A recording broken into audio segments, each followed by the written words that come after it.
Hey everyone, it's Adam from Dork Day Afternoon, and I'm here with Craig Campbell from Nerdburger Games. Greg, Hi, Adam. Yeah, hey, here I how are you? am. I'm here. I'm good.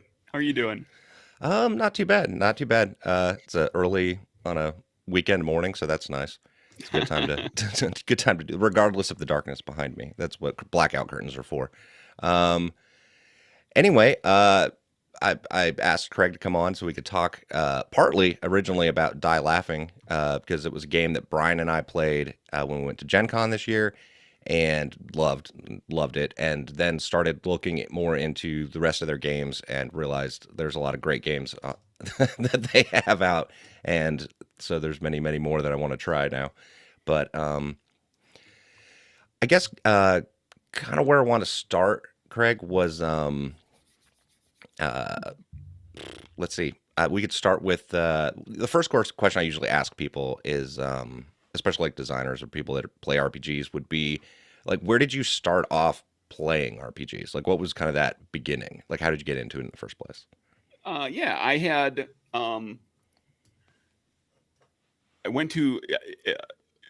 I've been playing since college. It was my first year of college. I didn't quite manage to sneak in while still in junior high or high school. Although I had a Hmm. friend who showed me the box once of like the D&D box, one of the old Hmm. box sets. We never did get around to playing, but in college, right before the end of my first year, going before I went home for summer. Um, my friend Brian was like, "You should play this game," and it was Dungeons and Dragons Second Edition. Hmm. And so he ran me and his roommate and another guy from our floor through just like a one session of a Ravenloft Hmm. campaign because he knew that I liked horror um, movies and fiction and so forth. And so played that, and then had a really good time. And I was like, this is awesome. I want to play more of this. And then I went home and didn't have anybody to play the game with for 3 months. So I Hmm. bought the books. And like over the summer, like in addition to my summer job, I just absorbed the game. Hmm. And then came back that fall and we started playing. And then like the next year was, it ramped up a little bit more and it just kind of ballooned from there. And um, there was, a period of time all through college and post college where I was playing a game I was playing in a campaign on a weekly basis. I was often running my own weekly campaign, and then there Hmm. was a one shot here or there, and a convention here or there, and that sort of thing. That's changed since I started making games, which Hmm. I think a lot of designers will tell you it's a little harder to sneak in as many games as you maybe once did. But yeah, that's where it all began. Like just first year of college. Yeah. And playing second edition, and yeah, that was. Yeah. I think yeah, because I played a little bit of the early box set when I was younger, and then ended up playing yeah second edition, advanced AD&D yeah eventually, but yeah same kind of thing, except for I think younger at that point, but not trying to whatever, just but Well, I'll fight you. remotely, what's like shadow boxing at that point, but yeah, and I was looking over kind of some of the other games. Like so you've been in the writing side, doing freelance writing for RPGs for a while now, right? Yeah, my first freelance gig was in 1990. Mm-hmm. What was that for? Sorry, no, sorry, 1999. 1990 is when I started playing. I was like, wow, 1999. No, I started writing before I started playing. I was like, that's Boy, amazing. well, I had to think about that, and I was like, that's not that long ago. No, wait, that's really long ago. 1999. At the time, third edition D&D was out, and there was Hmm. Living Greyhawk, if you recall. Which was for those people who aren't familiar. Basically, you created a character that you could play at local game events and then also at conventions. And if you traveled to different conventions, there were other stories, other adventures to play. And you had this character and you progressed them. And there was a whole rule, a whole set of rules and guidelines for how you could progress characters. And the different states and different regions around the world were broken up into different regions on Earth Hmm. in the world of Greyhawk. And I was living in Wisconsin at the time, and a friend of mine and a couple of other people became like the three organizers for the High Folk region. Oh wow. Okay. of the Greyhawk Living Greyhawk campaign. And the first year they had to do 12. They normally did 8 modules later, but the first year as a kickoff, every region did 12 modules. And so I wrote the 12th module. My friend said, "Hey, you want to write something?" And I said, "Sure." And I got paid $50 whole to write a 4-hour module for Living Greyhawk, all about saving a dryad whose tree was in the path of like a corrupted forest that was growing. And they had to, in order to get her out, they had to get her tree out. And that was called Winter Tears. That's the first thing I wrote. And I've gone back and looked at it. It's a fun little story. It is poorly written. It is not well written at all. Like my writing is so much better. Even 5 years later, 10 years later, it got so much better. But it was me dipping my toe into it. And then I did kind of stuff here and there. For primarily for online stuff. I did a little something for Dragon or Dungeon magazine. I did eventually when Dragon and Dungeon were no longer physical magazines and they were online. I did some stuff for them and stuff for the Wizards of the Coast website, like free stuff that they gave you on the website every month. And then that kind of blossomed out into freelancing here and there for a few other games and game companies, and then eventually into doing my own thing. But I still kind of freelance a little here and there. The last time it's been a year or two since I freelanced on anything. But even over the last 7 years or so of Nerdburger games existing, I've done a handful just to kind of keep those muscles loose, keep those skills up to speed. Right. Yeah, like I said, that's a pretty extensive background in it. that's a lot of stuff. It's like 30 plus credits, a little over 30 credits. Yeah. And you started you founded Nerdburger Games, and I guess that you said that was with we were talking about earlier before we started recording, but with Murderers and Acquisitions, that was kind of you said that was the beginning of it? Yeah, that was the first game that got published, not the first game that got designed, or the first game that I tinkered with, but that was like the first one that I took and like, oh, this actually looks like it's coming together. And I play tested it with people, and I sent it to some other people to play test, and then ultimately kickstarted it. And basically made just enough to get it done and pay everybody who contributed, and get that game out there. And then that just kind of, when I was getting close to being done with that, then the next game idea was coming, and then there was another thing that came in, and so since then it's been just like multiple things kind of overlapping at the same time. But Murders and Acquisitions is where it all began. Yeah. And I'm sorry, did you say what year that was? Because I might have missed that. That was 2016, something like that. Yeah, sounds right. I think it came out kickstarted and at the beginning of 2016, came out at the end, something like that. Yeah. And so since then, there's now a whole slew of other games. And I was noticing that they're not all, like, some of them have other designers on them too. So you have other people that, like, do they submit the games then? Or what's the process with that, I guess? How does that usually work? Most of them are me, designed by me. But there's, various games. There's people who freelance in different capacities. And so I've had, like a lot of, like all the capers, except for the most recent one that just kickstarted. All the caper stuff has like some co-writer, who wrote some of the stuff, a few of the other games. But Secrets of the Vibrant Isle and Secrets of the Vibrant Sea, I co-wrote with my friend Shireen Gilchrist, specifically because I was going to have to write all these different little short descriptions of interesting locations that you discover when you're exploring this island. And I needed 90 of them.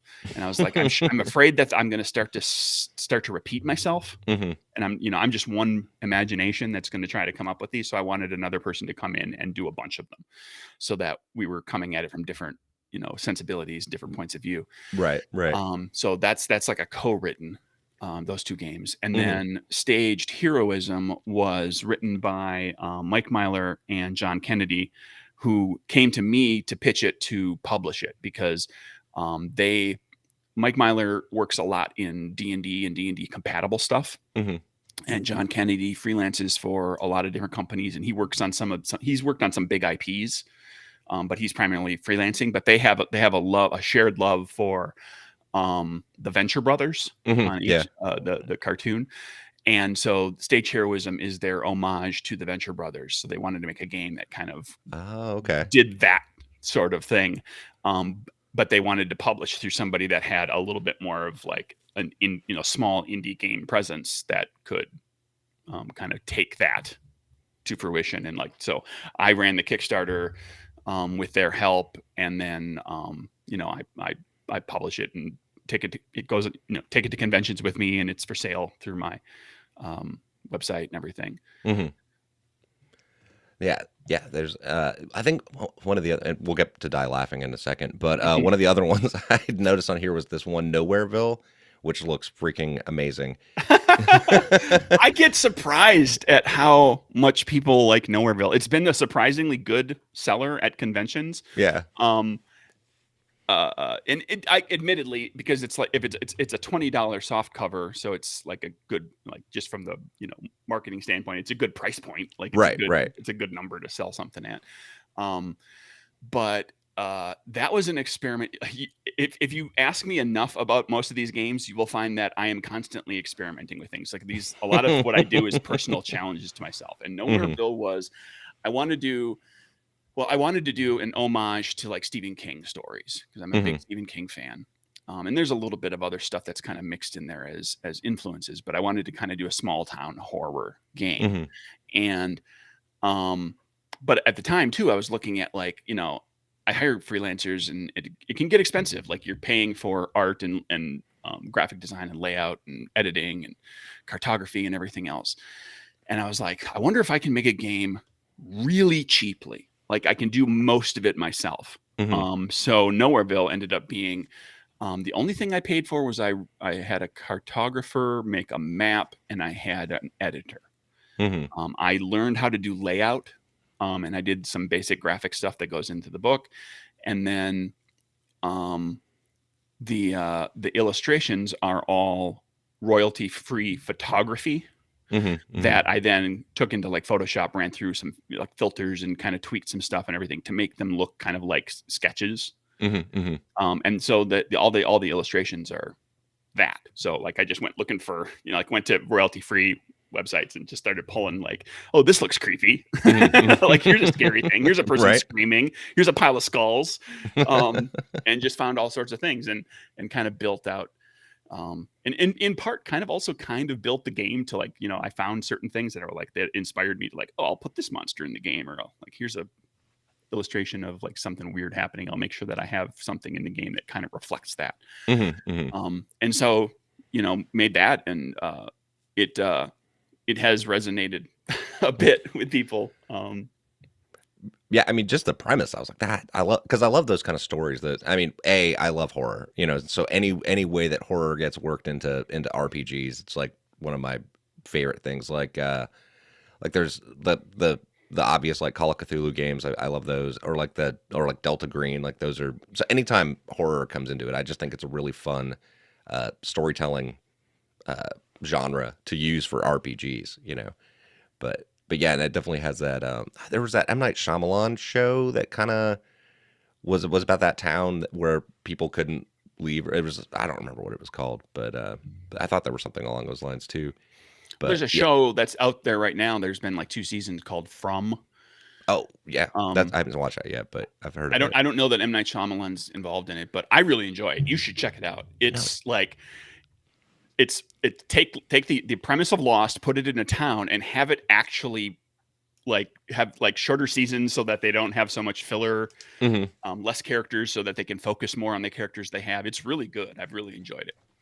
It just got written out of my. There's plenty of mysteries, but there's the seasons are short, so things happen. Like, they don't stretch out the big reveal over 20 episodes. Right. I just wrote that down. I wrote it From with like 3 underlines. I was like, make sure I check it out now. Yeah. It's not the best title for a TV show. It's my personal opinion, but yeah. But and the people can't leave the town. If they try leaving, they just end up back in the town. That's the whole creepy factor of it. It's like no matter which direction they go. Yeah, they drive out one road, they come right back in the next road. Yep. That.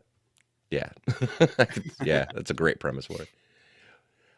So you had said earlier that your friend had gotten you into because they were doing Raven's Loft with D&D, and Mhm. you were a fan of horror.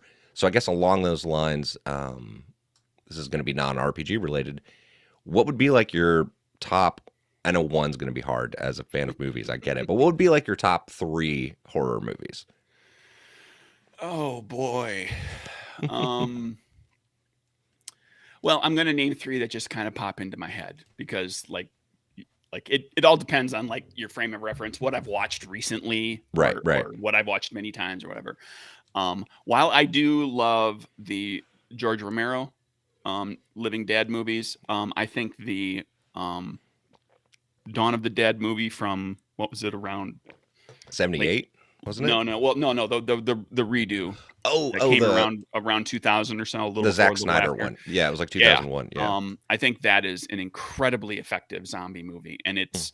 it came in the middle of the, like fast zombies versus slow zombie debate Mhm. about the same time that 28 Days Later came out and Mhm. everything.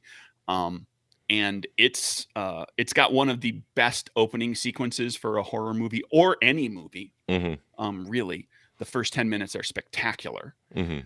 And it's really solid. It's got great characters and it's got a lot of your zombie tropes, and things go poorly when you use a chainsaw, as they should.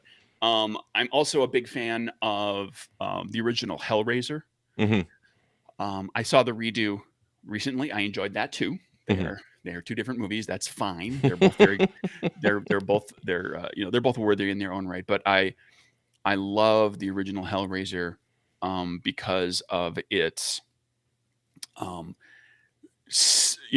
the scarcity of the use of the Cenobites. Mhm. They are just in it a little bit, and when they are scary as hell, and just the content of what it's about. Like I got into Clive Barker shortly after I got into Stephen King and just some of Clive Barker's stuff. And he's if you read any Clive Barker stuff or see too many of his movies, he's very interested in like human sexuality and Mhm. the human condition of how we relate to each other and how we relate to the experience of being human in all of its forms, and sexuality is one of them. And just like the idea of like the sheer concept of like there's this thing that is going to kill you, tear your soul apart, but it's so addicting Mhm. Mhm. that you will put yourself through that, Mhm. and then make that a horror story, and then a love story too. Mhm. And then like more recently, the one that jumps to mind that I really love. God, I love Hereditary, but I'm going to stick to something that's a little lighter. Um, as far as like the whoa factors that Right, happen right. in the movie, which is It Follows. Oh my God, that It one's great. Follows is Yeah. so incredibly effective. Also, an excellent opening sequence, Mhm. um, and a great example of. And many horror movies do this, but it's a great example of horror movie of situation in the horror movie as allegory for something Mhm. in life, and it Mhm. makes it, and it's pretty clear that the thing that's following you is sexually transmitted disease. Mhm. Mhm. Um, and so like everything is built on the idea of like like let's face it, like people have to willingly Mhm. infect somebody else with this monster that's going to kill them in order to save their own lives, and Mhm. how easily people will do that when their Mhm. own life is Mhm. on the line, and like the steps that they'll take, and then but you don't know if you're ever really going to be safe from it, because if the thing kills the person you passed it on to, then it goes Comes back back up for the you. line, Yeah, yeah, and like oh yeah. Yeah, and the whole idea of the morality play within horror movies is all that's always been one of my favorite like things. Like that idea, like that just that subtle and you picked three great ones that totally go along with that. Like those because like even the remake of Dawn of the Dead, the Zack Snyder one, it still had that consumerism built into it that the George Romero one did, like the malls and everything. And uh, what was the second one? Hold on. I remember what it was now. I forgot. Hellraiser. Hellraiser. Oh my God. Yeah. Yeah. That whole thing with like that guy had gone through all of his experiences and done all these, Frank. like all this debauchery. Frank.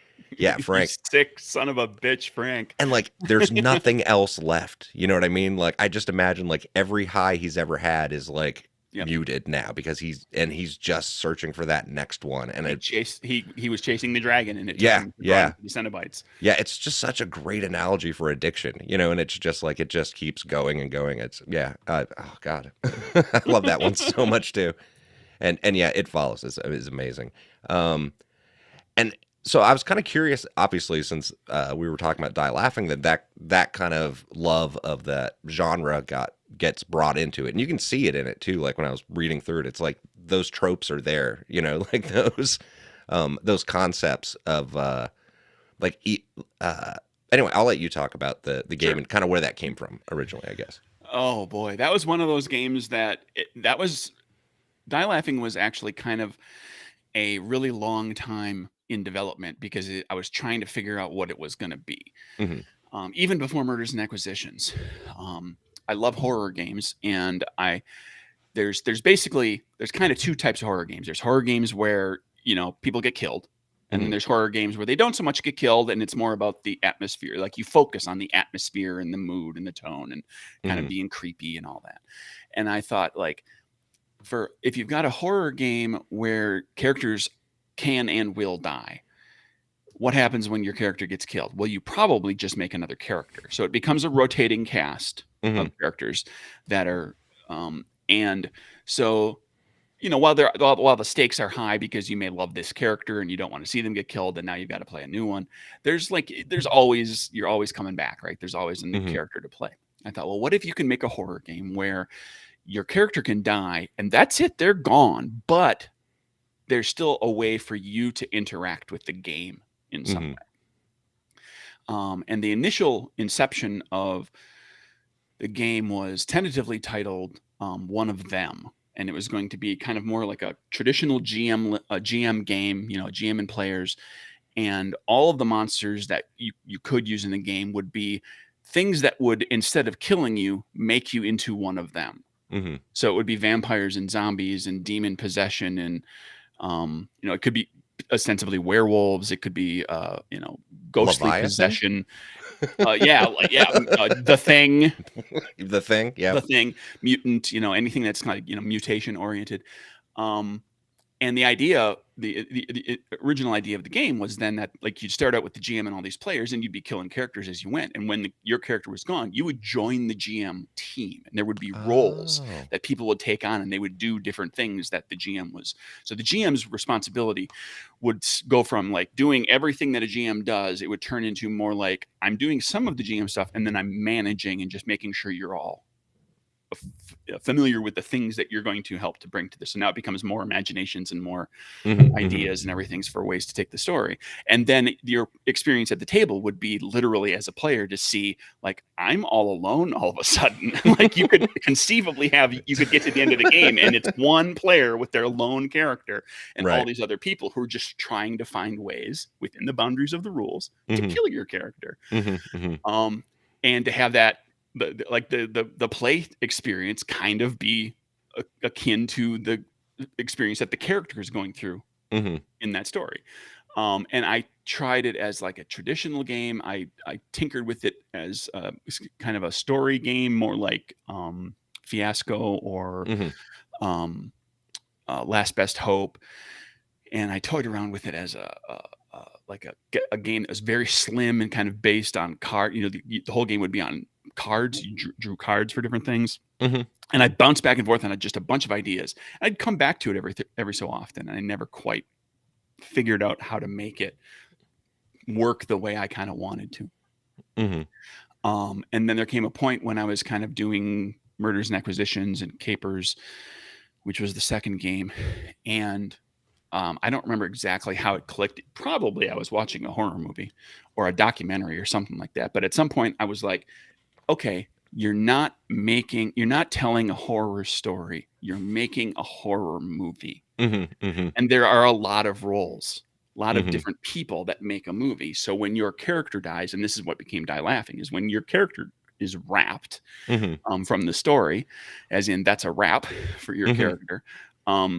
Whether they're turned into a sexy vampire or murdered by cannibals, you become a producer Hmm. on the movie, and that's kind of where it went. And you continue to manipulate the story, and that allowed it to um, to have that experience of like the dwindling players and characters.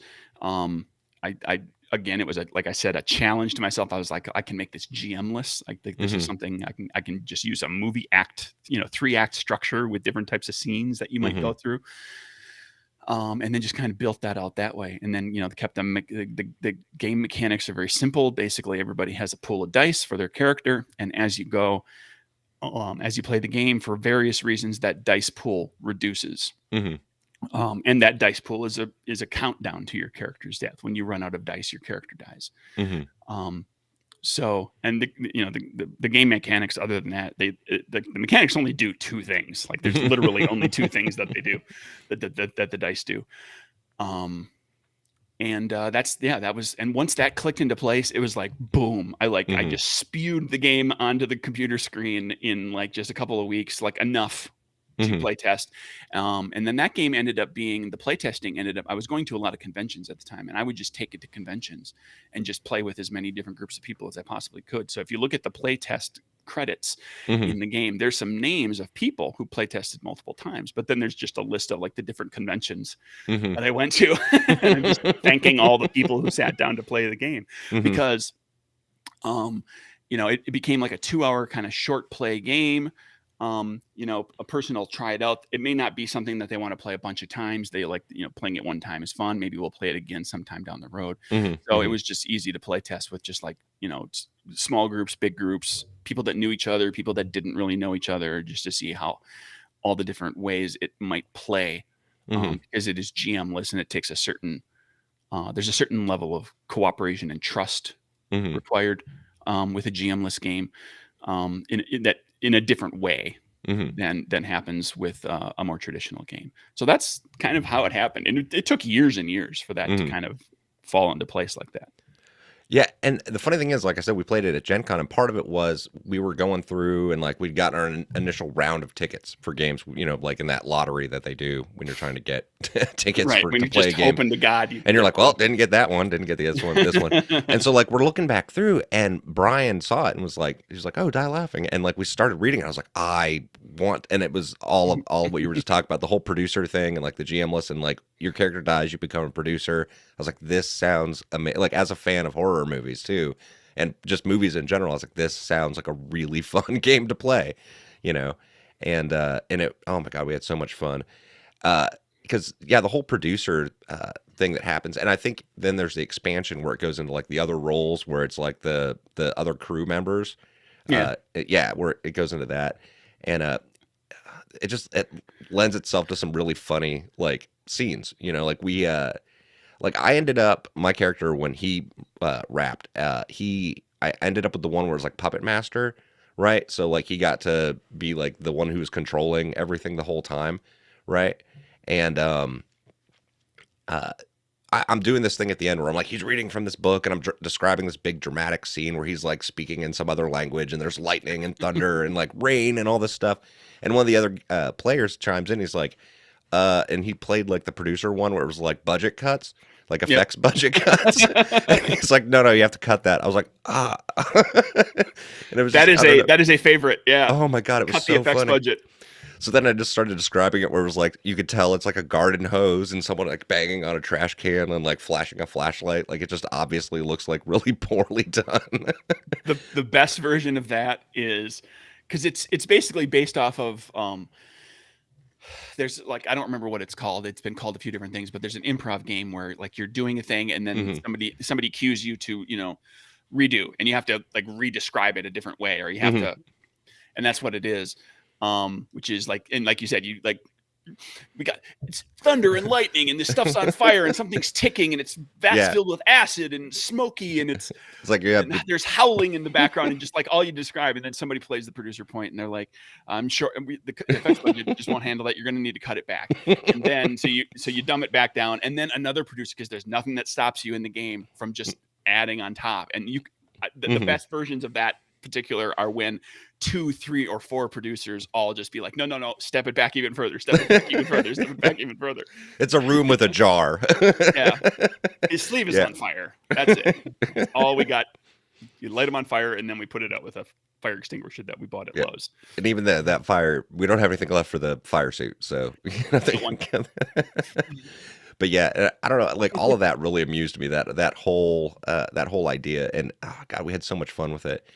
And yeah, and I was also looking at like some of the like different tropes and like the different versions of the characters that one could possibly play, and all of those like one of the other things that like we laughed about was we were flipping through the book, and like I said, the guy I was playing with when we went to Gen Con together was Brian, this guy from our podcast, and so we're flipping through the monsters in like the second one, and it's literally like Brian, and I'm like, oh my God, Brian, look, you're in here. Yeah. It's like you're one of the monsters. That's great. But that is an homage. I do these little things, and the only person who really knows is me, or occasionally the person that I tell. Brian is the name of the guy who GM'd me in my first game. So I made him a monster. That's he doesn't amazing. look like the illustration in there, but he's right. Yeah, That's when I was picking a name, I was like, I need a perfectly ordinary, like white dude serial killer name. And and Brian was the name. I'll just name it Brian, my friend who got me into this in the first place. Oh man, that's really funny. Oh wait, I guess that wasn't in the expansion. That was in the first one. That's in the core book. That's in the first one. Yeah, the core rule book. Yeah. But yeah, and I mean, and that's the thing is like we had a blast playing this game, and there are so many different variants within it, which is surprising. You know what I mean? Like because I was looking at the list of all the different monsters, which is most of the book is like the list of like monsters and possible like characters, and different settings, and then each one has like a different like die roll for like what kind of setting you're playing in. You know, it could be like a space station, which by the way is interesting if you have like a cheerleader or a police officer. Like there's some of the combinations in my head have been like that would be really weird, and like Hellraiser in space type scenarios, you know, and but that it all I don't know, all of them seem like it's a really clever combination of all those things, and yeah, so I was I was kind of curious if there was plans at any point to add in more, or is that something you've ever thought about doing, or? Well, I did one like just a small supplement because this past year was kind of like the year of the like this past year for Nerdburger Games was like rewarding the people who were there for the first few games, right? Mm-hmm. So there was a supplement for Good Strong Hands. Mm-hmm. There's another Capers game that kind of bookends that game universe, that game line. Mm-hmm. And then I did a Die Laughing 2, Die Laughing 2 : Die Laughinger, which is just a little supplement of more monsters and characters. And then there's an alternate rule set in there called Film Styles. So you can add like, oh, this is going to be like a Hays Code era where nobody can swear and we can't talk about sex. And if you do any of that stuff, you earn a point. And if you do it again, then there's something that happens to you. Yeah. I keep looking off. I'm not like ignoring you. I'm just looking at the book because I have it like right beside me. Because I bought both of them at Gen Con. And we got done playing. I walked right out to the floor, met Craig there, and was like, I would like to buy these books. and I've toyed around with potentially doing a third one at some point. And if I do, it will be called Die Laughing with a Vengeance. That's amazing. I love it. But we'll see. The big thing I'm doing with it right now is was like the basic idea for the game, the game mechanics, how it plays, and kind of what it's about is I'm like I've play tested. I've done one alpha play test, and I'm close to having enough material together to do another proper round of play tests with people, which is like a hack of the game. Mm-hmm. For space, for like Starship disaster movies, where everybody or nearly everybody dies, but built in such a way that so you have you have your characters, and then instead of monster, you have what's called a disaster, and it's like a 2-page spread, and it's got different threats that come as part of the disaster, things that you have to do, and so there's actually like in Die Laughing. It's just like it just whittles you down until there's like a survivor. That's the whole point. It's like kill everybody until there's one person alive, and then that person defeats the monster. With this game, it's going to be there's a series of threats. Like there's a win condition, There's you can try to beat to survive the disaster, to overcome the threats. Um, but it's built in such a way that your characters are going to be constantly getting their dice whittled down, and characters are going to die. Characters are going to die. So finding the sweet spot in playtesting of like, how can I get this so that we get down to like 1 or 2 characters, and then they finish the threats? Like, how can we kind of time it out so that a lot of the time it will work that way? Sometimes everybody will die, sometimes more people will survive, but like often it'll get down to just like the last couple characters. So I'm working on that. That sounds amazing. I really, because now I'm thinking of like the movie Sunshine. The Danny Boyle. That's one of the inspirations. Yeah. Oh, I love that movie. What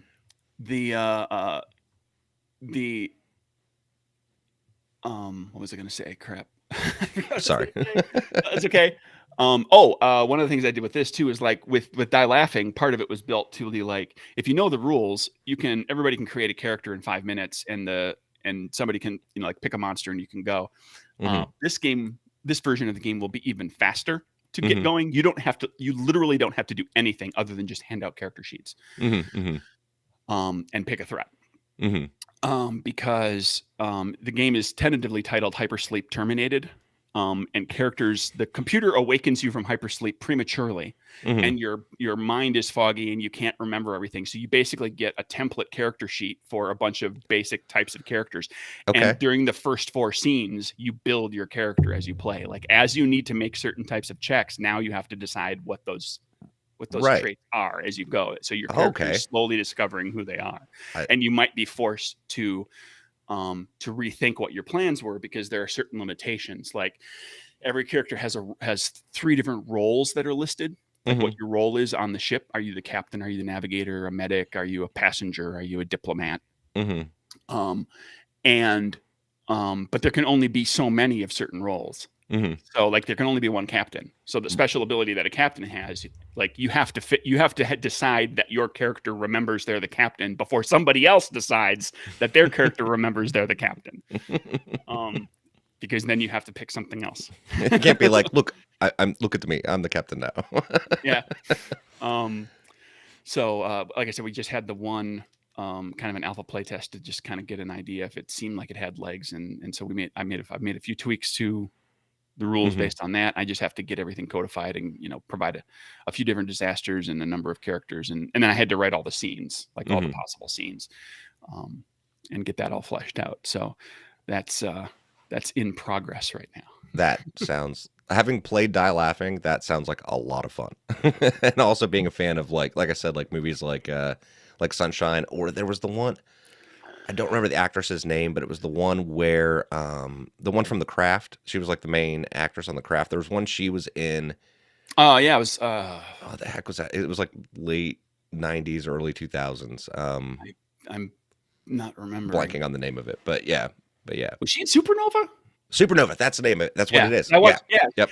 That movie is so forgettable. I watched it not too long ago because I had to kind of remember enough about it to be able to be like, I got to use that as inspiration. Yeah. Supernova, Life, Armageddon, Alien, The Core. Even though The Core is underground, it's like it is that story. It's like going to save.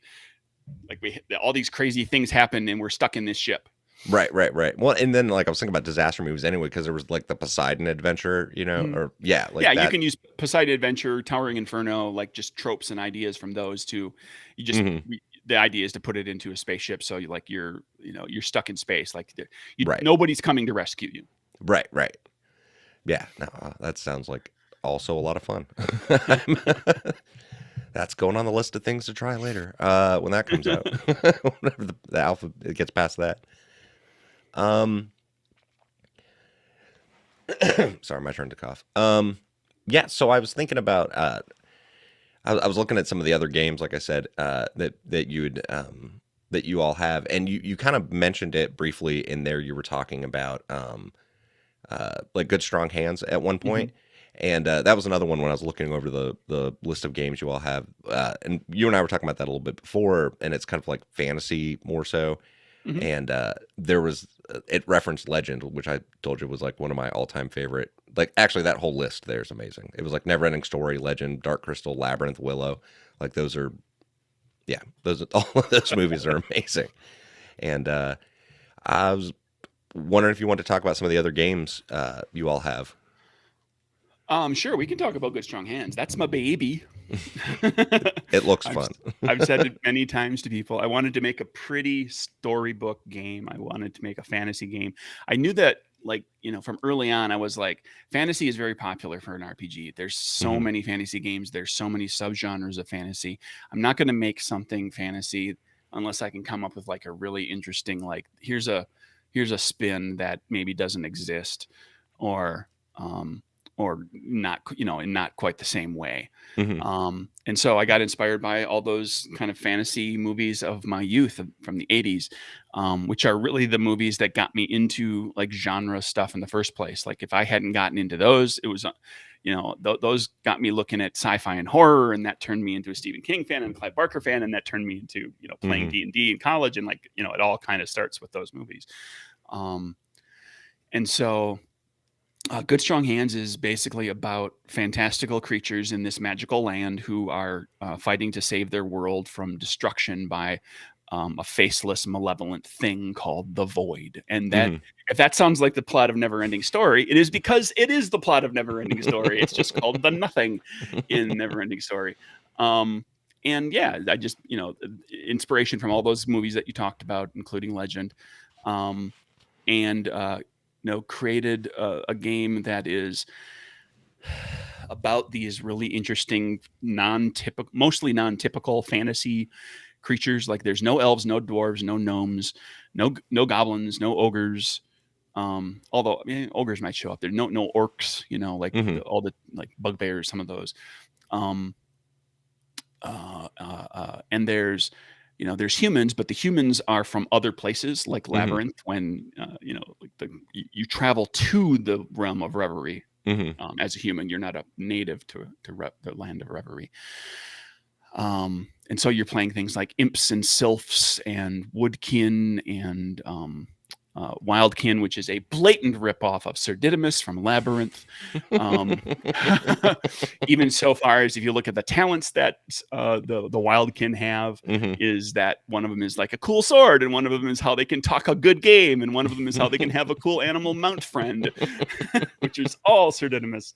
And yeah, I kind of built that as an homage to all of those things that I really love. And we made it, I got artwork and layout people involved to make just like this really pretty storybook looking game. And it's definitely the prettiest Hmm. from that respect of all the games. And the supplement was, made to kind of be that as well. And Good Strong Hands got nominated for a couple of Ennies last year, Hmm. the Ennie Awards. It was nominated for Best Family Product and Best Rules, which tickles me as a game designer. Hmm. Like Family Product is great because that, like, the whole thing, right? It's like this beautiful storybook looking thing, and it honors everybody who put their heart and soul into making this really gorgeous game and book and Hmm. product visually as well as content wise. But then, like, to get nominated for Best Rules, I was like, I got nominated for Best Rules, everybody. Which, imposter syndrome sets in oftentimes when you're creating things, and to, like every so often when it pops into my head now, I'm like, yeah, but I got nominated for a couple of things, and makes me feel better. Gets me through the long days of slogging through stuff when nobody sees the toil, Hmm. and Hmm. you're just trying to get to the finish line so that you can put something in people's hands. Yeah, and you're like, someone noticed it. They noticed. Someone noticed. But Someone likes it. yeah, yeah, and I mean, and yeah, because I was looking at the different like adventures that went along with that, and that really looks, yeah, like I was telling you before we started recording, was that yeah, my drive through RPGs just got loaded up like while I was waiting for you to come online, and I'm like, okay, putting this in there, putting this in there, because yeah, all of it, I'm really looking forward to it. Um, the one I was going to ask about too was Capers, because you'd mentioned that one before too. Uh, the little bit, just because I didn't really get a chance, there was like you're like super powered in like the Prohibition era, like 1920s. Is that? Yeah. Yeah. superpowered gangsters in the 1920s. So, think Al Capone, Lucky Luciano, all those Hmm. people, in an alternate version of our 1920s, where superpowers began to appear after World War One. Hmm. And the conceit in the game is like, um, the superpowered people. It's like street level superpowers. It's like nobody's doing anything like really wild and out there, um, Right. but it does make these people larger than life. It makes them like media sensations. They get stories, and tabloid style journalism is written about these people. Hmm. And so the like the most interesting real world people of that era, for my money, were the gangsters. And I think that the movies, and so the movies portrayed them in a certain way, right? Hmm. And the game portrays them in that same way, and it's romanticized a little bit. When it comes down to it, in real life, all these people were thugs and murderers. They were terrible people, with Hmm. like occasionally a few of them had like some good qualities, but they were otherwise bad people. But yeah, you play the gangsters, who are looking to make your fortune off of the biggest blunder that the United States government ever made, which Hmm. was enacting the 18th Amendment. 18th, right? I'm always forgetting. I think, yeah. But the prohibition, right? Outlawing alcohol, gigantic mistake, Hmm. because it gave us organized crime. Thank you very much. Organized crime didn't exist prior to prohibition the way it does, the way we think of it. Hmm. And so, yeah, that turned into, a hardcover kind of all-in-one game book. And then I did some supplements that kind of take you through different ages, different eras, where it's always still cops and robbers, but with superpowers. Hmm. And then recently I had a Kickstarter for Caper's Cyberpunk, which is the culmination of all of this, where now all these super smart people and all this super tech and everything has helped to bring about the rise of the mega corporations, and the only people that can stop them are the superpowered criminals who live off the grid and refuse to be registered and tracked and commoditized and weaponized. Hmm. Hmm. Yeah, man, that's awesome. I mean, just the idea of it, like, well, because I was thinking about when you're talking about like the 1920s and like it being like street level superpowers, kind of reminded me of like the original Superman. Where it's like he could jump over a building. He's Yeah. not flying. Like He his can jump power really level. It's like as long like the amount of time that character has existed, his powers just keep getting more and more and more extreme. Like the original one wasn't anywhere close to that, or like the Phantom or Dick Yep. Tracy, like all the old school like original comics before it really got like superpowers. But yeah, that seems like a really that seems like a blast, especially like the Cyberpunk one too, because like I said, I was quickly like looking through it and was like, looking at the old like 1920s, and I saw Cyberpunk. I'm like, man, this is going all over the place as far as like eras. That's amazing, and yeah, that, like I said, on the list now too.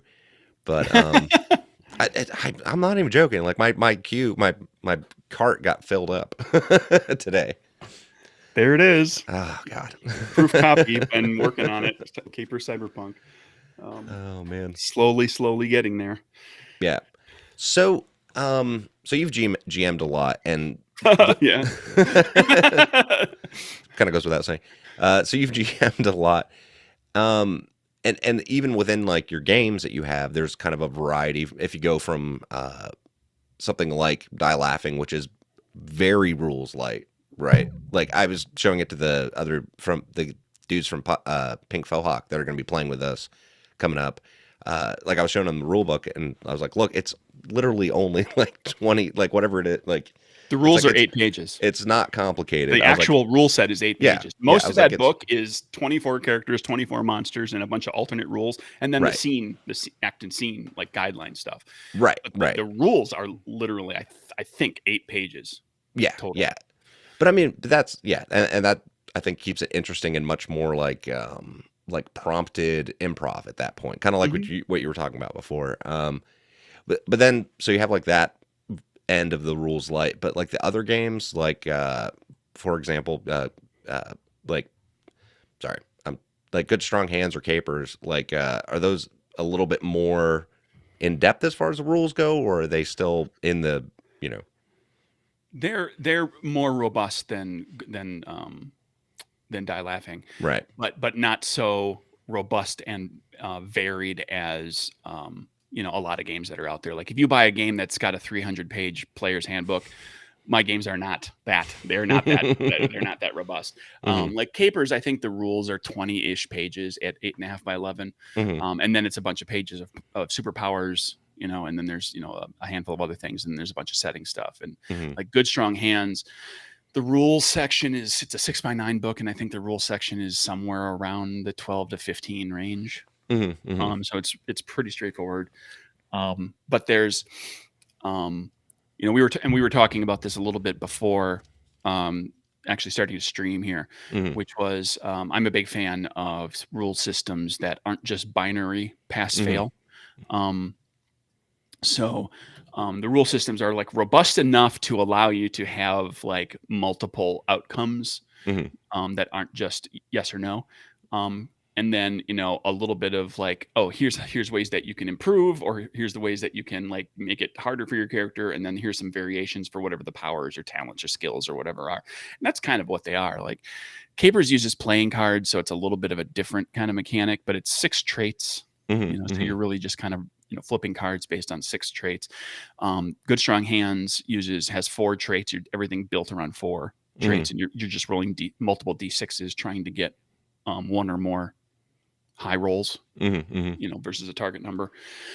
But there's a little more complexity just in dealing with, what the results are. Yeah. And I think all of this is probably going to answer the question I was leading to, which was I was going to ask like where your preference lies, and like your preference seems to lie more in the rules lighter, the lighter rule sets, basically. Yeah.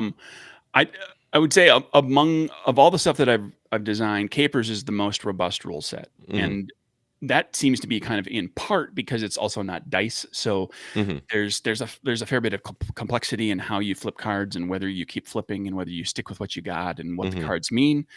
But like that's as complicated as I ever expect to get. Not so much because I wouldn't enjoy the challenge of designing something more complex.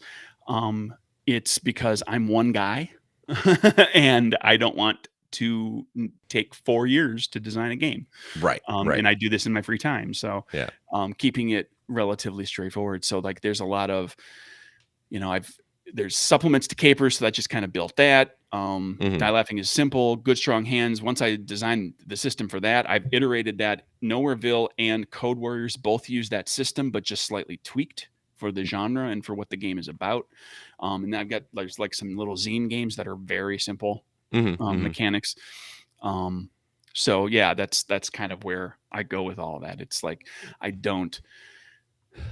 got a couple of systems and a couple of systems. Now I've got a third system that I'm doing like another thing with the Die Laughing offshoot game. And then like the zine games are simple. So yeah, I definitely lean toward kind of mid-range rules to light. I just don't have the time. And part of it too is I'm afraid that I'd lose the interest.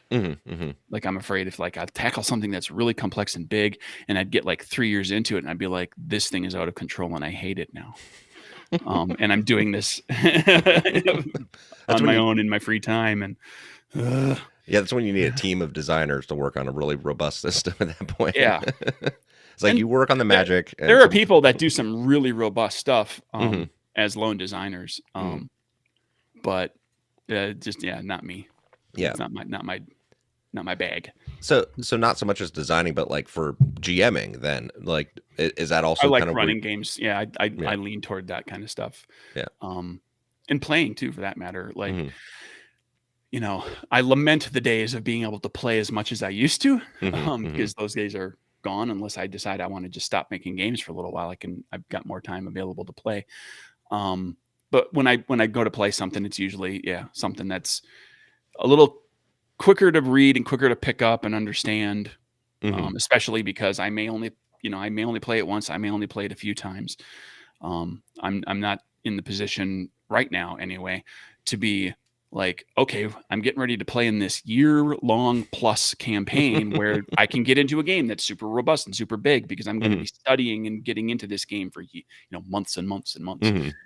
That's just that's not where I'm at anymore. Yeah. And just with the amount of free time I have, like I embraced those games when I had much more free time.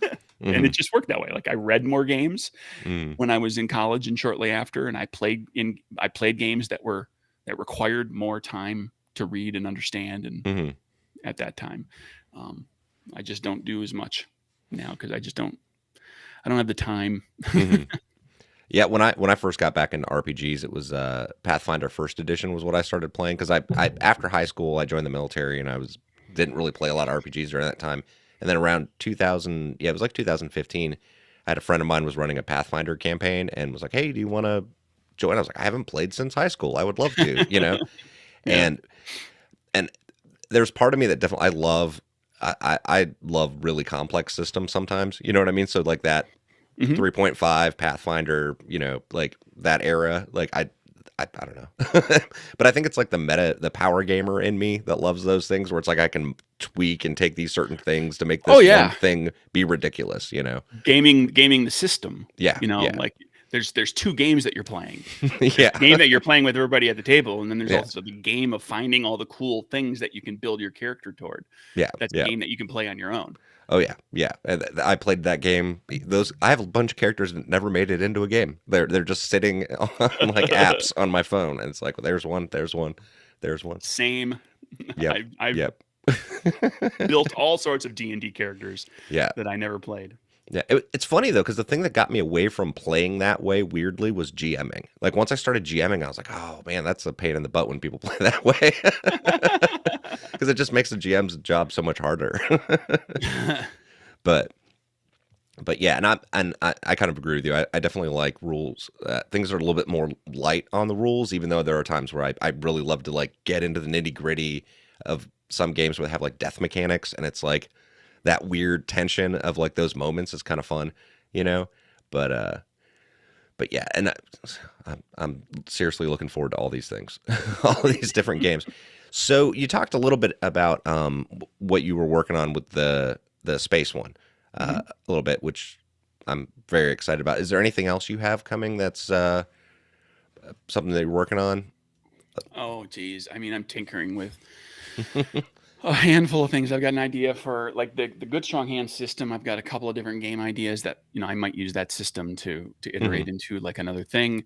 Still kind of toying around with it. One of them is a fantasy kind of swashbuckly game, but one that's kind of got my interest right now, and I'm not sure. I don't know that I would necessarily get it ready in time for the Zine Quest Zine month kind of thing in February because it's starting to get close to that. But I desperately want to make a little zine game called Hair Metal Saves the World, where you play hair metal gods from the 80s, and while you're out on world tour all over the world, you are dealing with all sorts of wacky end of the world scenarios and villains and different things, and you save the world through the power of your rock. That sounds amazing. and your traits will be sex, drugs, rock, and roll. like on the character sheet, sex, drugs, and rock and roll. Those are your 4 traits. Yes. Oh my god. You don't have a strength or a dexterity. You have sex, drugs, rock, and roll. And roll. Oh my god, that sounds like a blast. So I'm toying around with it. Yeah. So yes, I probably should have. I meant to ask this before, but now's a great time to do it too. Out of all of the games you've run or played in, even, is there a moment that stands out to you as just kind of like one of your favorite like RPG moments? As if it's for role play or for a way a combat went or some kind of weird encounter or just a moment where maybe someone surprised you as a GM or, Yeah, there's that definitely. I was at a convention down here in Atlanta or near Atlanta, and I was working on Murders and Acquisitions, the first game.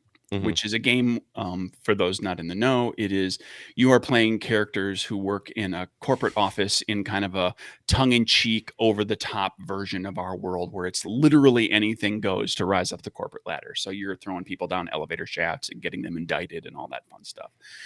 And it's very, very tongue-in-cheek and a lot of humor to the game. And I was at a convention and playtesting, and just people, whoever showed up to play, that's who I played with. And at one point there was a table, I had 5 people. There were 2 friends who were kind of in their 20s, and there was a mom with her 2 kids. And I was like, and they're going to sit down to play a game called Murders and Acquisitions. And the kids were like, the daughter was like 9 or 10. The son was maybe 12 or 13. And we were getting set up, and I was giving them character sheets and everything. And I just kind of took the mom aside and I asked, I was like, the game is called Murders and Acquisitions. And I was like, are there any things I like, little kids at the table? Are there any things I should like kind of keep toned down? And, like I'll keep it toned down. There won't be any gore or anything like that. But is there anything you want to warn me about that, like, any of the kids really don't like? So basically I was doing like lines and veils with the mom for the kids. And the mom responded, they play video games all the time. Let loose. So I was like, okay. So I didn't get into like gory descriptions or anything, but there's one point where the characters are chasing the traitor, right? And they chase them out of the building and into this alleyway. And I'm describing everything that's in the alleyway, and it's like strewn with junk and stuff. And the person they're chasing is kind of at the back of the alley, and there's no good way out, and they're trying to get a door open. They're trying to escape. And the girl says I described some of the debris in the alley, and she picks up like it's like a pole, like a piece. It's a busted off piece of a bicycle, or a busted off piece of like a rack on the back of a pickup truck or something. And so she's got like, it's a metal pole. And she says, I throw it at him. And so, and I'm still kind of trying to rein it back in a little bit. And I'm like, so I say, do you want to like hurt him, or do you want to knock him out just so you can catch him? Because you can do that in the game. And she said, no, I'm going to put it through him. I was like, Jesus Christ. So, yeah, that's what she did. She rolled her dice and she put that thing through the guy and got a boon on it and pinned him into the wall. And that's where it went. And the mom just kind of looked at, she didn't have to say, told you, but her look said, yeah, told you. Did she have a good, like, snappy Arnold one-liner after it? Like, let off a little steam Bennett or something like that? Yeah. I don't recall there being a snappy one-liner. She might have George Costanza it later, where she came up with the one-liner, but it was too late. I should have said stick around. Dang it. They're running out of you at the jerk store. The jerk store is running out of you. That she thought of later. But yeah, that just like knocked me down. And everybody, like the mom and the brother were like nonplussed, but me and the 2 other guys at the table were just, we busted, that was, up until that point, she had been pretty demure about everything. Like, I put it through him. Oh, Lord. Skewer him to the wall. It was good. She's 9 years old, 10 years old. That's about right. It's good to know the kids these days aren't too soft, I guess. The guy needed to get caught. He messed with him. She decided to go after him. It was fun. Oh, man. Oh, that's amazing. I'm laughing partly because like I've been trying to get my daughter into RPGs. She's 5, and I bought that Amazing Tales one. I don't know if you've ever seen that, but it's like real simple game and kind of like pretty light on violence and stuff like that. Sure. And so I'm kind of like thinking about that because this is the same girl that I'm like, this morning we were watching the original Star Wars, A New Hope, whatever you want to call it. And we were watching that, and she's like, are those people dead? I'm like, yeah, they're not really dead. They're actors, and some of them might be. They might be dead by now, but Oh, jeez, they start splitting hairs. I mean, it's a 5-year-old. Well, mean, there's a good, like, you know, Maybe that guy is. He died a few Peter years Cushing's ago. dead. Peter Cushing's dead. Yep. We know he's dead. They had to make him out of a computer in the last one Right. that he was in. Overly specific dad explanation. But yeah. When she gets older, make sure that you let her watch Clerks when she's ready to deal with like the sex stuff that's in there, so that she can hear the talk. the talk about all the independent contractors who were still working on the Death Star later. Like the first Death Star, that was all Imperials. That's fine. We killed them all. But the second one wasn't done. So that was full of just people just like trying to do their jobs. Yeah. Yeah. The nicer of the original 3 one, the one that has like Ewoks in it, has the darkest Death Star situation. That one's full of like plumbers and drywallers. Yeah. Just trying to feed their families. Yeah. With like the only person that's really providing jobs for the galaxy at that moment, you know? So. All right. Well, Craig, thank you so much. I had a great time. Thank you for coming on and talking about your games. If you ever have anything else you want to talk about, like new games in the future, let me know, and I'd love to have you on. So that'd be a blast. Anyone's interested in seeing myself and Brian and Jeremy and Ben and Dan from Pink Fohawk play Die Laughing, we're going to be doing that on October 25th. So if you're interested, there'll be the video for that of us doing that live. And Craig, thank you very much. And all right, I guess we'll end it right there. Thank you, Craig. Thank you. Thanks. Bye, everybody. Bye.